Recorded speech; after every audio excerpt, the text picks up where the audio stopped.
Salut, c'est Bernard. Aujourd'hui, on va parler d'un sujet qui fascine beaucoup de monde, les langues faciles versus les langues difficiles, pour un francophone. C'est un débat éternel. Certains diront que l'espagnol est un jeu d'enfant, tandis que d'autres auront souffert en apprenant l'allemand ou le chinois. Mais qu'est-ce qui fait qu'une langue est plus difficile qu'une autre? Est-ce vraiment si simple à déterminer? Accrochez-vous car on va plonger dans le vif du sujet. C'est parti. Grand 1, qu'est-ce qui rend une langue facile ou difficile? Avant de plonger dans les exemples concrets, il faut qu'on définisse ce qu'on entend par langue facile ou langue difficile. Il y a plusieurs facteurs à prendre en compte. La proximité linguistique, plus une langue est proche du français, plus elle sera facile à apprendre.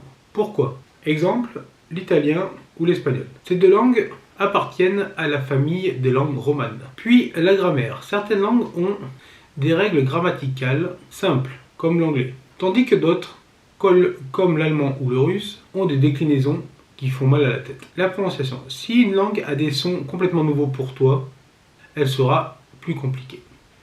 L'écriture.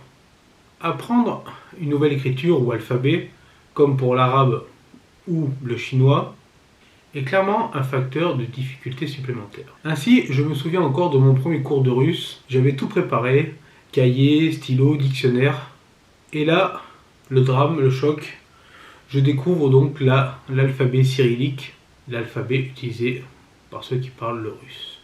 De plus, il fallait maîtriser les déclinaisons. Les déclinaisons encore pires que j'avais connues en allemand. J'ai sérieusement envisagé de laisser tomber. Mais ça aurait été peu me connaître. En effet, je n'abandonne pas aussi facilement. Grand 2, les langues entre guillemets faciles. Italien, espagnol, portugais. Alors, quelles sont les langues les plus accessibles pour un francophone? En haut de la liste, on retrouve ces langues que je viens de mentionner, donc l'italien, l'espagnol, le portugais. Pourquoi? Parce qu'elles sont proches structurellement parlant. Ce sont des langues romanes, donc tu trouves beaucoup de vocabulaire ressemblant. 85% par exemple du vocabulaire français se retrouve en italien. 80% du vocabulaire français se retrouve en espagnol et en portugais. Quand j'avais essayé à apprendre l'espagnol en classe de 3e, en 2 semaines, je savais déjà construire des petites phrases. Des phrases complètes parce que je comprenais la logique de la langue. C'était comme déverrouiller une nouvelle porte. Tu vois ce que je veux dire? Hola, como estas ressemble tellement à bonjour, comment ça va? Ainsi, ton cerveau fait automatiquement le lien. Grand 3, les langues difficiles, ou les langues à défi. L'allemand, le russe, le chinois, l'arabe, japonais.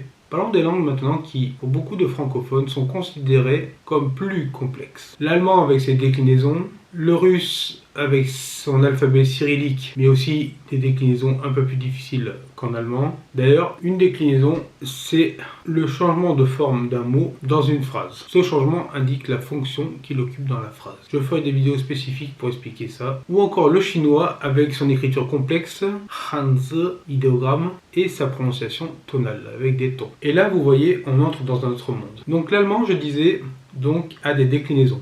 On appelle ça des cas. Ils sont au nombre de 4 par exemple en allemand. C'est comme si en français, chaque fin de mot changeait de forme. Imagine le casse-tête. Un peu intimidant, non? Je me souviens de mes premières conversations en allemand où je mettais presque 5 secondes pour trouver la bonne forme du mot, la bonne déclinaison, la bonne forme finale du mot. C'était compliqué. Pourquoi? Parce que les gens en général ne veulent pas attendre. Quand on parle à quelqu'un, il faut que ce soit fluide. Donc oui, en effet, c'était frustrant. Mais avec le temps, le cerveau s'adapte. La clé, c'est de ne pas lâcher.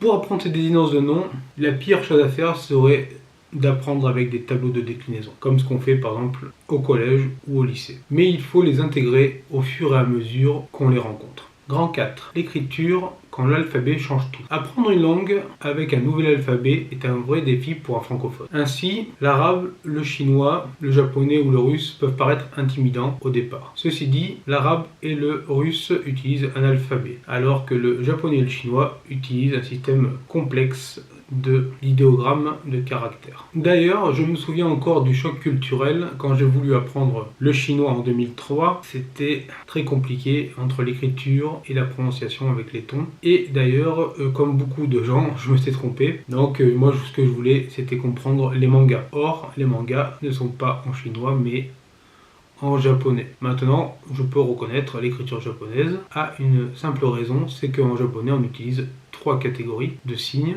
d'écriture, voire 4, alors qu'en chinois on n'en utilise qu'un, les idéogrammes. Ainsi j'ai commencé le japonais. Et il est vrai qu'à ce moment-là, le jour où j'ai découvert ça, je me demandais est-ce que c'était vraiment possible d'apprendre une langue comme le japonais. Et pourtant, à force de répétition, c'est devenu presque une habitude d'utiliser ces signes et de pouvoir les reconnaître facilement. Je lis maintenant vite en japonais et je commence à bien déchiffrer le chinois. Car bien sûr, je me suis remis au chinois et ce depuis 2017. Vous voyez à l'écran mes carnets d'écriture, donc d'abord en japonais, puis en chinois.